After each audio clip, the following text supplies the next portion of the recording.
Quisiera invitarles a que me acompañen en sus Biblias a Marcos capítulo 11. Estaremos leyendo a partir del versículo 12. Marcos capítulo 11. Estaremos leyendo a partir del verso 12. ¿Lo tienen? Dice así la escritura. Al día siguiente, cuando salieron de Betania, tuvo hambre, y viendo de lejos una higuera que tenía hojas, fue a ver si tal vez hallaba en ella algo.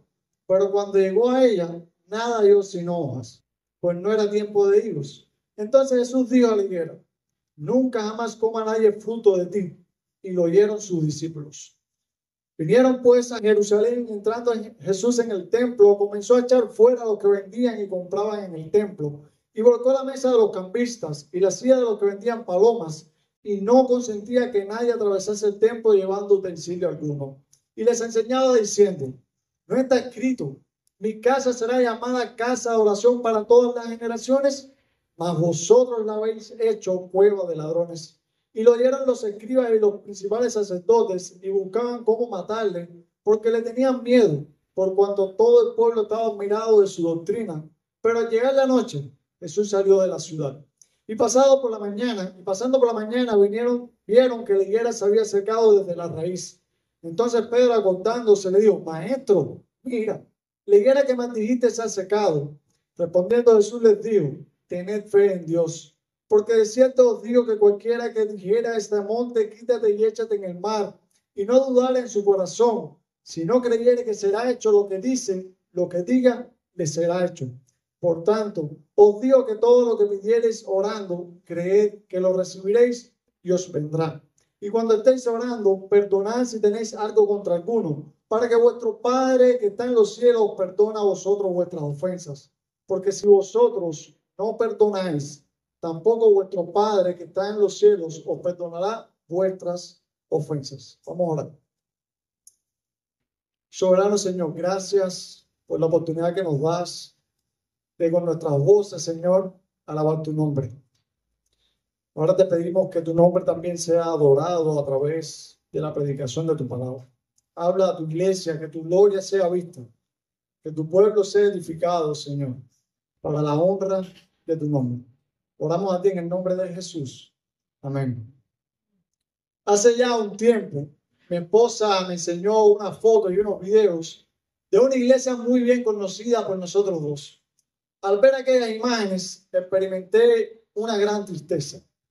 Porque esta es una iglesia muy conocida por mí. Es una iglesia muy antigua, de más de 100 años de fundada. Pero es una iglesia que en la última década ha sufrido muchos cambios. Y lamentablemente esos cambios no han sido para bien. Aunque sus miembros dicen que ahora es cuando mejor están. Cuando he podido estar en el pueblo donde geográficamente se ubica esa iglesia y he podido conversar con algunos de los miembros de la misma, me he quedado esa sospechosa sensación de que algo no anda bien en esa iglesia. Cuando yo veo y observo la vida de los miembros de la misma, he llegado a concluir de que el culto, el servicio de adoración en esa iglesia, al parecer, no está funcionando bien. Aunque se han vuelto cultos muy coloridos, muy musicales, muy atractivos, la transformación en la vida de los miembros de la misma no es algo visible. Aunque en esa iglesia ahora la membresía ha crecido y la asistencia a los cultos dominicales es cada vez mayor, el imitar a Cristo y el vivir para Él no es algo distintivo en la vida de los miembros de esa iglesia. Aunque al parecer hay algún tipo de adoración en esa iglesia, la vida de los miembros no está siendo impactada, ni está siendo movida a vivir para Dios. Aunque aparentemente existe una adoración al Señor ahí, los miembros de esta iglesia no parecen vivir para el Señor fuera de ese lugar. Y este mal, mis hermanos, mucha adoración, pero escasa o poca piedad o devoción al Señor, es un mal que está afectando a las iglesias del siglo XXI. Mucha adoración, pero escasa o poca piedad, es un mal que está afectando a las iglesias. Y es ante este mal que Jesús reacciona en el texto que acabamos de leer. Es ante este mal que se veía en el templo que Jesús tiene esta conducta que para algunos parece inusual, para algunos parece fuerte, para algunos parece intensa, pero si Jesús lo hizo fue por algo. Porque Jesús sabe que este mal, mucha adoración, pero poca piedad, poca vida de devoción al Señor, es un mal que afecta a la iglesia, pero es un mal que te afecta a tu vida y te afecta la mía. Así que, viendo este texto, pudiéramos resumirlos en una sencilla verdad. Una verdad que quiero que quede en sus mentes y quiero motivarnos a que procuremos vivirla cuando salgamos de este lugar. Jesús, mis hermanos, juzga la adoración que no produce frutos para Dios. Jesús juzga la adoración que no produce frutos para Dios. Y pudiéramos preguntarnos, ¿por qué? ¿Por qué Jesús juzga tal adoración? ¿Por qué Jesús juzga esa adoración atractiva, hermosa, pero que no mueva a los adoradores a vivir para Dios? Porque como veremos en los versículos del 12 al 19, tal adoración se basa en la apariencia. Tal adoración se basa en la apariencia. Jesús, mis hermanos, recuerden la predicación anterior. Jesús llegó a Jerusalén montado en un pollino. En esa ocasión Jesús fue adorado, fue exaltado, fue alabado como el rey que viene de parte del Señor. Sin embargo, el versículo 11 cierra diciendo que Jesús no se quedó en Jerusalén esa noche. Jesús vio lo que estaba ocurriendo en el templo y esa noche no se quedó en Jerusalén. Al parecer fue y se quedó en Betania.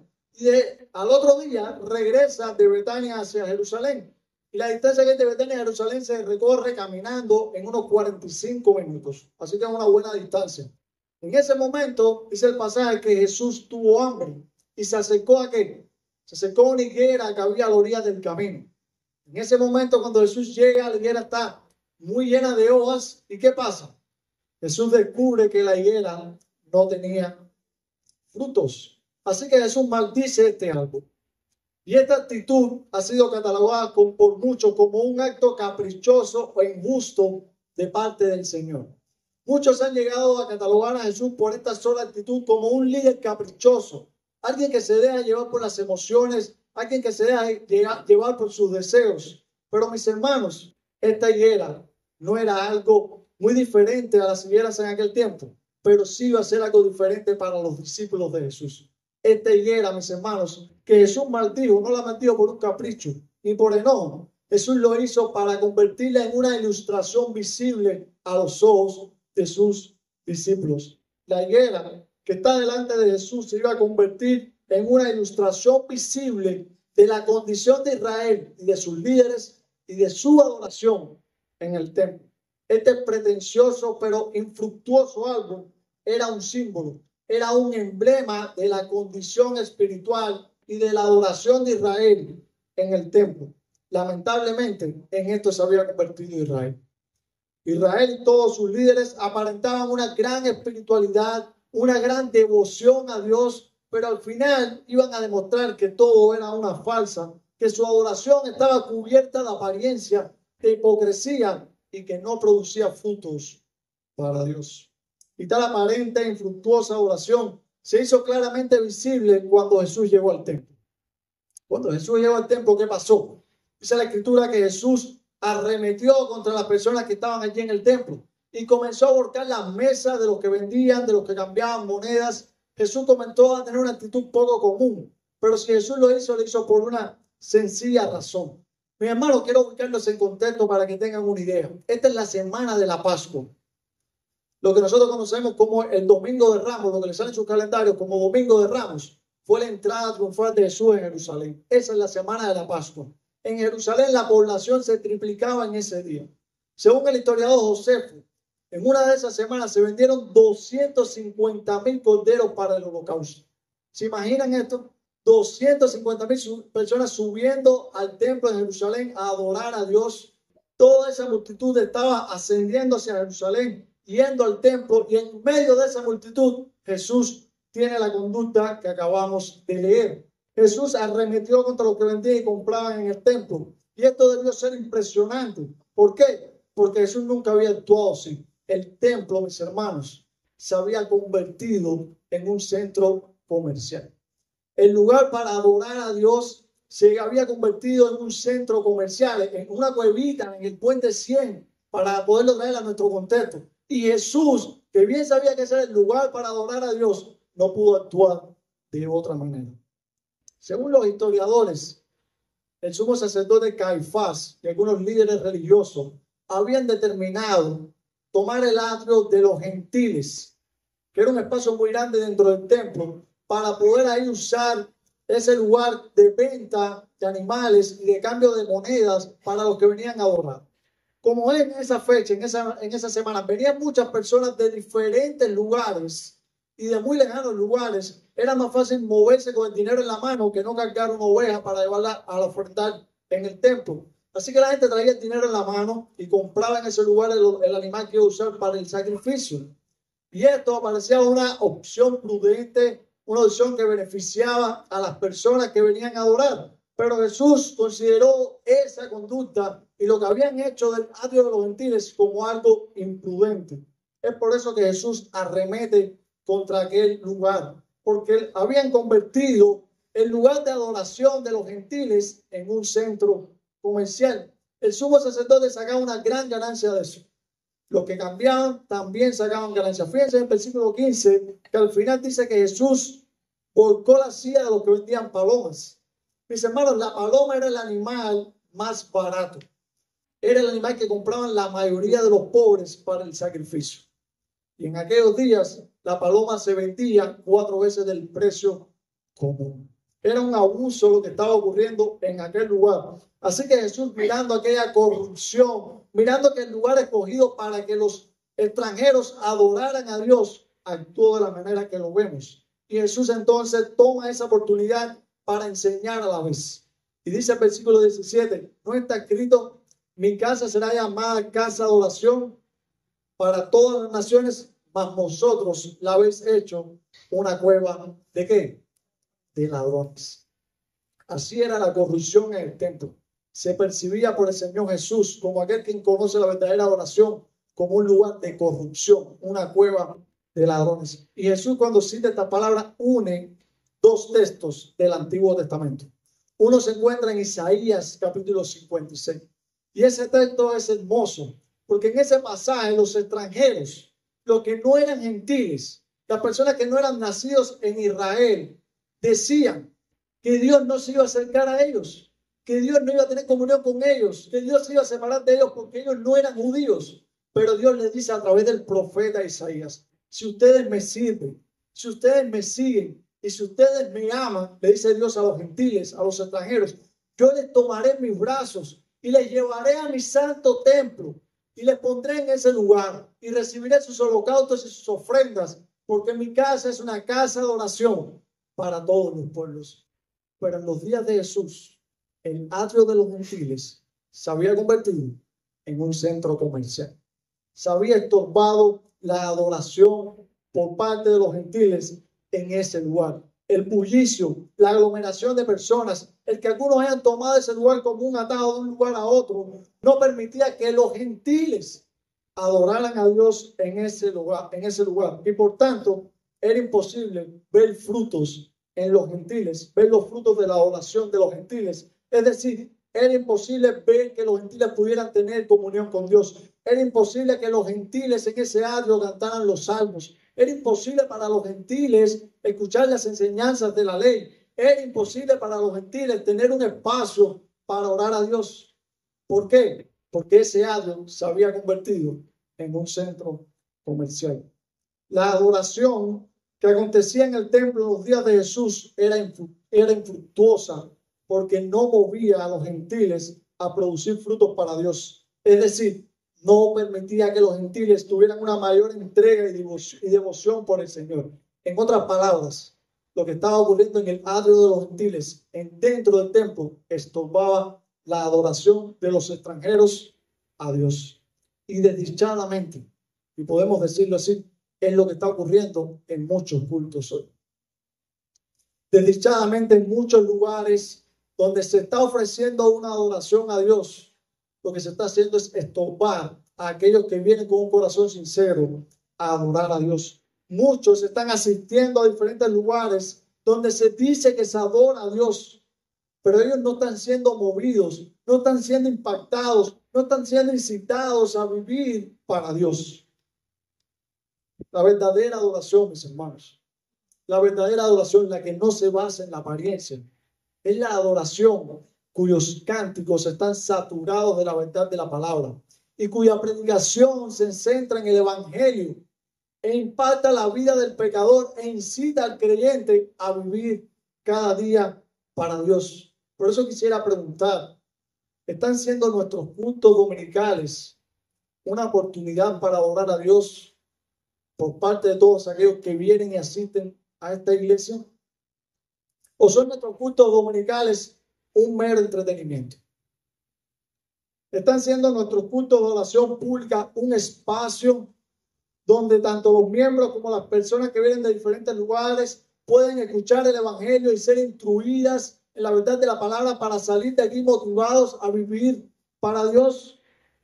Hermanos míos, miembros de la Iglesia Bautista Nueva Vida, tú y yo tenemos el deber, tú y yo tenemos la obligación de velar que los cultos de adoración de nuestra iglesia despierten el interés de aquellos que vienen a adorar, a vivir para Dios. No es responsabilidad del pastor Rubén, no es responsabilidad de Frank, no es responsabilidad de ningún otro líder de esta iglesia, es la responsabilidad de todos los miembros de esta iglesia velar que nuestros cultos de adoración estén centrados en la palabra de Dios y motive, incita a los que vienen a adorar a salir de aquí a vivir para Dios. Pero cada uno de nosotros tiene un culto personal. Y aquí quiero ir a la intimidad, porque todo el que viene a adorar aquí también tiene un culto de adoración personal. Pablo dice en su carta a los Romanos capítulo 12 que presentéis vuestros cuerpos ¿en qué? En sacrificio vivo, santo y agradable a Dios, lo cual es vuestro culto racional. Debemos llevar vidas que adoren constantemente a Dios, no solo aquí públicamente, sino también personalmente, y que produzcan frutos que glorifiquen el nombre de nuestro Señor. Nuestra vida, mis hermanos, nuestra vida privada de adoración debe ser evidente, debe mostrar frutos, debe ser una vida de obediencia, debe ser una vida de servicio, mis hermanos, debe ser una vida de amor al Señor. Es por eso que quiero preguntarte, cuando miran tu vida, ¿ven a alguien que adora a Dios? Cuando las personas de tu hogar, de tu barrio, de tu trabajo, te miran, te observan, ven a alguien que desea tener su vida entregada y ser devoto al Señor. Hace un tiempo leí una ilustración que me llamó mucho la atención. Había una ciudad donde habían inaugurado un parque de diversiones, donde habían inaugurado un buen cine de eso de 4K, de la última tecnología. Y una periodista se acercó a una niña para preguntarle cuál de esos lugares era el que ella más le gustaba, cuál era su favorito, cuál era el que deseaba visitar más. Cuando la periodista le pregunta a la niña sonriendo le dijo, la iglesia es mi lugar favorito. La periodista se sintió extrañada. ¿Cómo que la iglesia? Así que le preguntó a la niña, ¿por qué la iglesia es tu lugar favorito? Y la niña sin pensarlo dos veces respondió, porque es en la iglesia el único lugar donde yo veo a mis padres unidos, tranquilos y adorando a Dios. Padres,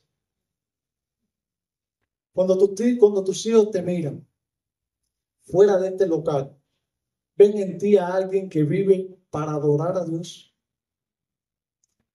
Se sienten tus hijos, tus hijas, cuando te miran a ti, motivados a conocer y adorar a ese Dios que tú dices adorar.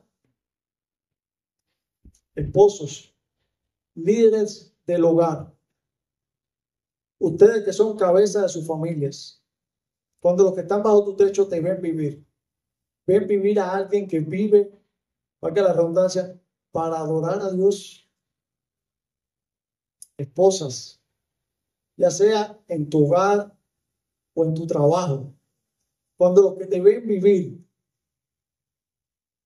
despierta en ellos un deseo de conocer a ese Dios que tú ahora dices que adoras, ya sea los que viven contigo, los que están en tu trabajo, jóvenes, y yo tan joven como ustedes, pero no me pongo bien. Cuando las personas te ven vivir, ya sea en tu escuela, ya sea en tu trabajo, ya sea en tu barrio, ya sea en tu casa, ven en ti un joven que vive para la gloria de Dios, ven en ti alguien que vive una vida devota al Señor. no es agradable ante los ojos de Dios la lamentable desconexión que hay entre la vida de oración pública y la vida de oración privada. Lamentablemente muchos están adorando a Dios con mucho ímpetu, con mucha fuerza en los lugares públicos, pero no está pasando en la vida privada. ¿Eres tú de esos? Y si estás viviendo esa desconexión, adorando mucho en la vida pública, pero no adorando de manera privada a tu Dios, quiero decirte que esto es algo terrible, porque Jesús lo juzga y lo condena. Mis hermanos, el pasaje que Jesús usa en el versículo 17, ya dije que está compuesto por dos pasajes, Isaías 56 y el pasaje de la lectura bíblica, Jeremías capítulo 7. En esa ocasión, Jeremías acusa al pueblo, porque ellos decían, templo de Jehová, templo de Jehová, templo de Jehová, ningún mal nos va a venir, así que vivamos como nos plazca. Ningún mal nos va a sobrevenir porque nosotros tenemos el lugar donde Dios es adorado. En esos días, los días de Jeremías, el pueblo abusaba del prójimo. El pueblo dañaba a sus hermanos y después iban al templo a adorar a Dios, convirtiendo así la casa de Dios, como dice Jeremías, en una cueva de ladrones. Tal adoración es juzgada por Jesús, porque por fuera parece muy devota, muy entregada a Dios, pero en su interior está llena de pecado contra Dios y contra el prójimo. Por eso, mis hermanos, debemos tener presente que nuestro pecado siempre va a procurar estorbar nuestra adoración a Dios. Mirémonos en el espejo de Israel. Durante 40 años en el desierto, peregrinaron y toda una generación murió. ¿Por qué? Porque aunque tenían el templo de Jehová, el tabernáculo, aunque tenían la nube, la presencia de Dios en forma de nube sobre el tabernáculo, Israel no adoró a Dios y pereció a esa generación completa en el desierto. Pero acuérdense de los días de la monarquía, acuérdense de los días de los reyes. Tenían ese majestuoso, impetuoso templo elaborado por Salomón, la presencia de Dios sobre el arca, pero Israel fue llevado al exilio. ¿Por qué? Porque por causa de su pecado no adoraron a Dios como era debido. Pero fíjense en Israel en los días de Cristo. Tienen el templo, tienen los cánticos, los salmos, tienen las ofrendas, tienen a Dios encarnado, la persona de Jesús dentro de ellos. Y aún así, llegado el momento, ellos pidieron que el Dios encarnado de Jesucristo fuera crucificado. El pecado estorba nuestra adoración a Dios. Pero gracias al Señor por su bondad. Gracias al Señor porque Él sabe que aunque nuestro pecado estorbe nuestra adoración a Dios, Él no nos abandona. Él no deja de recibir nuestra adoración. ¿Y sabes por qué? Porque gracias a aquel en quien habita toda la plenitud de la verdad y en quien contemplamos la presencia de Dios mejor que en el templo, porque gracias a aquel que fue la ofrenda perfecta y la mejor ofrenda ofrecida una vez y para siempre, porque gracias a aquel que murió y resucitó, nuestro Señor Jesucristo, Dios continúa relacionándose con su pueblo y por medio de su Espíritu Santo, su presencia está entre nosotros. Pero no olvidemos, mis hermanos, que el pecado va a procurar estorbar tu adoración a Dios, tu servicio a Dios, tu devoción a Dios, ya sea pública o personalmente. Pero llegará el día. Sí, llegará el día en que nuestro pecado no estorbará más nuestra adoración a Dios. Y lo que el apóstol Juan vio, nosotros lo viviremos. Y permítanme leerle esa hermosa verdad. Vi un cielo nuevo y una tierra nueva, porque el primer cielo y la primera tierra pasaron y el mar ya no existía más. Y yo, Juan, vi la santa ciudad, la nueva Jerusalén, descender del cielo de Dios, dispuesta como una esposa ataviada para su marido. Y oí una gran voz del cielo que decía, he aquí el tabernáculo de Dios con los hombres, y Él morará con ellos, y ellos serán su pueblo, y Dios mismo estará con ellos como su Dios.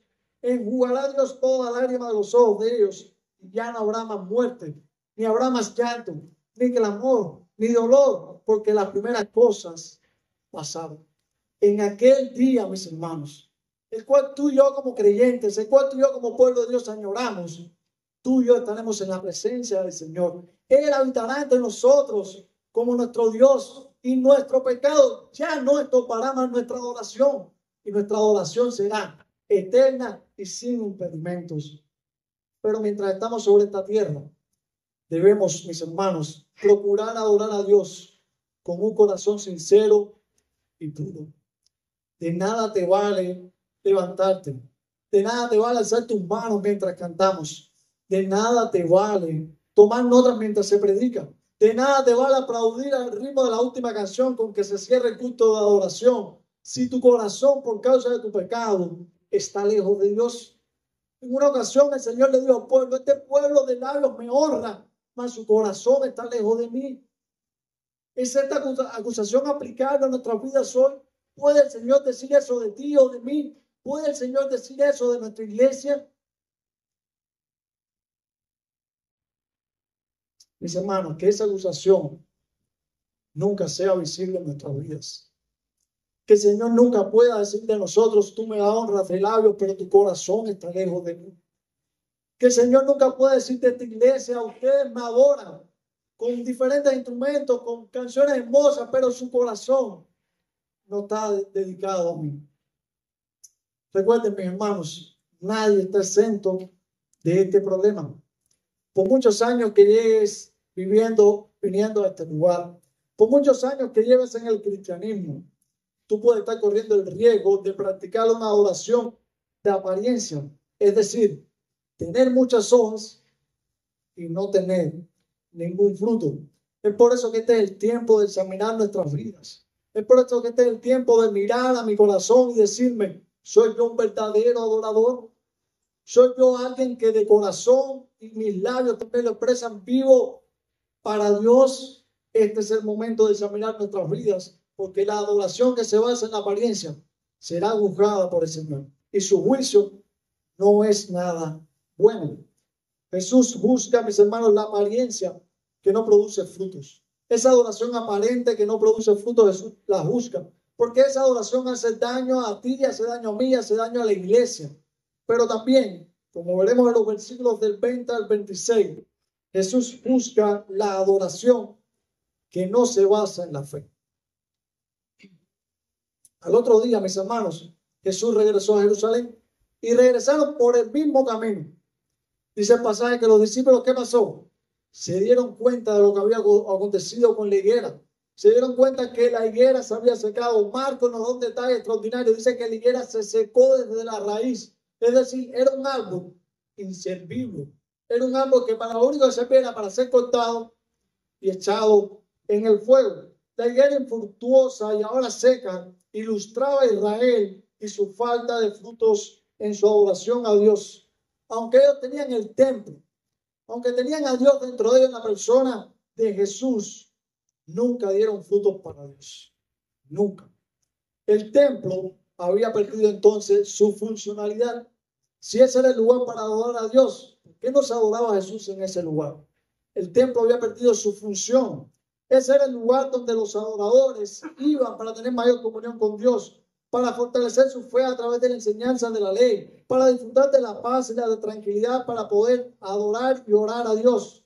Pero el templo, por causa de haberse convertido en un lugar de comercio, ya no ofrecía esa oportunidad. La adoración en el templo se había convertido en una costumbre religiosa, en un ritualismo vacío, en una devoción apegada a la tradición, pero totalmente carente de fe. Y Jesús, mi hermano, toma esa oportunidad donde sus discípulos están viendo la higuera seca para dirigir su atención hacia ciertas enseñanzas que no podemos pasar por alto. Jesús juzga, mis hermanos, la adoración totalmente carente de fe, porque esa adoración no produce frutos para Dios. Esa adoración lleva a convertir un lugar de adoración en una cueva de ladrones. Es por eso que Jesús les dice a sus discípulos: tengan fe en Dios. ¿Saben por qué? Porque el templo llegaría el momento en que sería destruido. Por eso Jesús les dice: tengan fe en Dios, porque aunque los lugares, los establecimientos para adorar a Dios sean destruidos, la verdadera fe mueve al creyente a adorar a Dios sin importar el lugar. ¿No fue lo que Jesús le dijo a la samaritana? No es en este monte, le dijo Jesús a la samaritana. No es en Jerusalén. No son esos lugares donde van a adorar al Padre. El verdadero adorador, el que le agrada al Padre, el que busca al Padre, es el que la adora en espíritu y en verdad. La verdadera adoración es la que se apoya en la fe y no está confinada a un lugar. Ahora bien, esa adoración que se basa en la fe tiene como fruto una vida de oración. Jesús le dice a sus discípulos, porque de cierto os digo que cualquiera que diga este monte, quítate y échate en el mar, y no dudar en su corazón, sino que creyere que le será hecho lo que dicen, lo que diga, le será hecho. Por tanto os digo que todo lo que pidiereis orando, creed que lo recibiréis y os vendrá. Y Jesús está hablando aquí, mis hermanos, de la oración.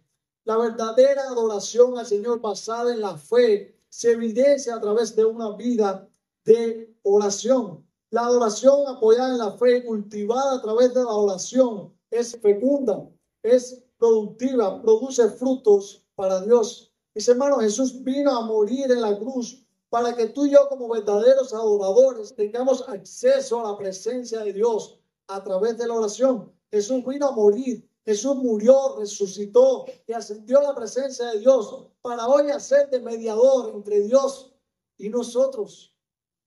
Jesús, mis hermanos, vino y murió para darnos un acceso privilegiado a la presencia de Dios cuando tú y yo nos disponemos a adorar a Dios a través de la oración. La adoración que viene acompañada de fe, es decir, que cree en la muerte y resurrección de Jesús y que gracias a su obra tenemos acceso a la presencia de Dios, es una adoración que se evidencia a través de la oración.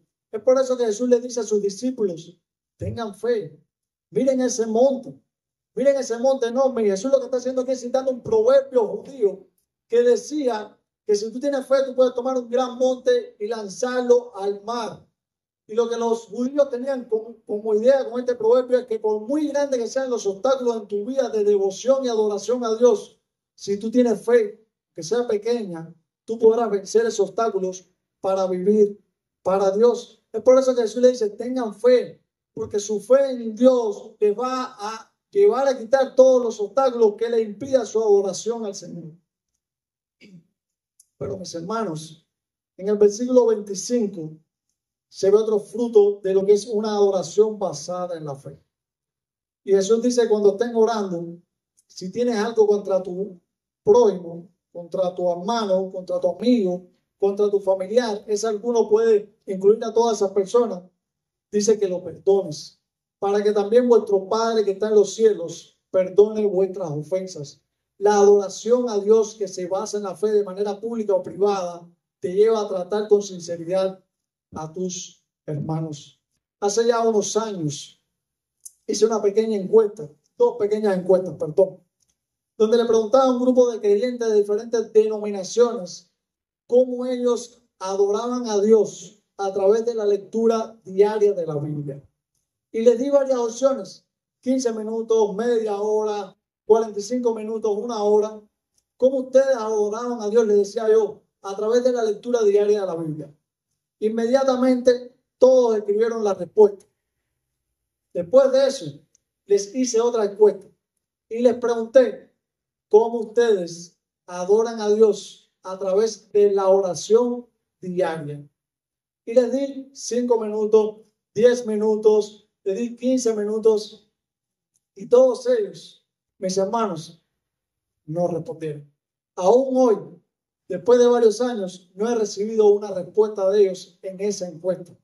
Qué triste es ver que muchos cristianos hoy no ven la oración como una forma de adorar a Dios. Es por eso quizás que muchas iglesias hoy han perdido su impacto en la sociedad que les rodea porque no se fortalecen a través de la oración. Es la oración el medio que Jesús ha escogido para que tengamos comunión con Dios y para ser fortalecidos e movidos a vivir para Dios e impactar la sociedad que nos rodea. Pero nuestra falta de oración está haciendo que la iglesia se vuelva infructuosa, no la nuestra, sino todas las iglesias. Nuestra falta de oración está haciendo que en ocasiones nos volvamos estériles y no impactemos la sociedad que nos rodea con el evangelio. Es por eso que quiero preguntarte, ¿estás tú adorando a Dios a través de este medio? La oración. Pero quiero ir un poquito más allá. ¿Eres tú de los que viene temprano a este lugar para unirte al pueblo de Dios a orar? ¿Cuándo fue la última vez que viniste a este lugar, al primer culto, al culto de oración, para reunirte con tus hermanos a orar a Dios? ¿Sabes? Necesitamos poner nuestra fe en Dios, como dice Jesús. Porque, ¿sabes? Hoy por la mañana yo lo voy a experimentar. Mi carne se va a oponer a que yo me dedique a adorar a Dios a través de la oración. Hoy mi carne me decía, quédate en la cama, descansa un poquito más, ve al segundo tiempo, ese es el que importa. Y esa lucha, mis hermanos, necesita de fe para vencerla y poder venir aquí y adorar con mis hermanos y orar con mis hermanos como iglesia. Pero, ¿cuándo fue la última vez que tus hijos y tus hijas te vieron adorando a Dios a través de la oración? ¿Cuándo fue la última vez que te sentaste con tu esposa o con tu esposo para adorar a Dios orando juntos? ¿Saben? Necesitamos poner nuestra fe en Dios. Porque dentro de nuestra casa tenemos muchos entretenimientos que en ocasiones nos roban el tiempo de orar juntos como familia. Pero ¿cuándo fue la última vez que te acercaste a tu hermano y te sentaste con él y le dijiste, ¿cómo puedo orar por ti? ¿Cuándo fue la última vez que te sentaste con tu hermano y le dijiste, qué batalla tienes? ¿Qué lucha estás enfrentando? ¿Cómo puedo orar por ti? ¿Saben? Muchas veces nos reunimos y nos sentamos a hablar de teología, de Biblia, y esto es maravilloso, pero en ocasiones debemos ser conscientes de que vamos a hacer un stop y decir, ¿cómo puedo orar por ti? Quiero que ores por mí, me preocupa esto, estoy luchando con esto. Mis hermanos, necesitamos poner nuestra fe en Dios para poder adorar a Dios también de esta manera. Y si hemos descuidado nuestra adoración a Dios a través de la oración, quiero decirte algo. La gracia de Dios es suficiente. La gracia de Dios es suficiente para que si tú vas arrepentido y le pides a Dios que te permita a ti adorarle a Él a través de la oración, Él te restaure. Mis hermanos, la gracia de Dios es suficiente para restaurarte y darte la fuerza para venir a este lugar temprano en la mañana a orar junto a tus hermanos. La gracia de Dios es suficiente para darte la sabiduría y escoger un momento del día en que tú puedas con toda tu familia orar junto a Dios. La gracia de Dios es suficiente para poder, cuando estés junto a tus hermanos, decir, vamos a hacer un stop y vamos a orar unos por los otros. Quiero que vuelvan su mirada por última vez a la higuera. Y con esto terminamos. Mis hermanos, la higuera fue el último milagro que Jesús hizo antes de resucitar. La higuera fue el último milagro que Jesús hizo a los ojos de sus discípulos antes de ser crucificado. Pero la higuera es el único milagro en el que Jesús maldijo algo. Recuerden, la higuera ilustraba la vida de adoración de Israel y de sus líderes. Y tal vida fue juzgada por Jesús y fue condenada por Jesús. Iglesia, si nuestra adoración se vuelve como la de Israel, no esperemos otra cosa que el juicio de Dios. Iglesia, si nuestra adoración se basa en la apariencia y carece de fe, no esperemos otra cosa que el juicio de Dios. Pero si nuestra iglesia tiene una adoración basada en la verdad y fundada en la fe, será una adoración que produzca frutos para Dios. Por eso quiero cerrar con esta pregunta. ¿Cómo estás viviendo tu vida de adoración al Señor? Vamos a orar.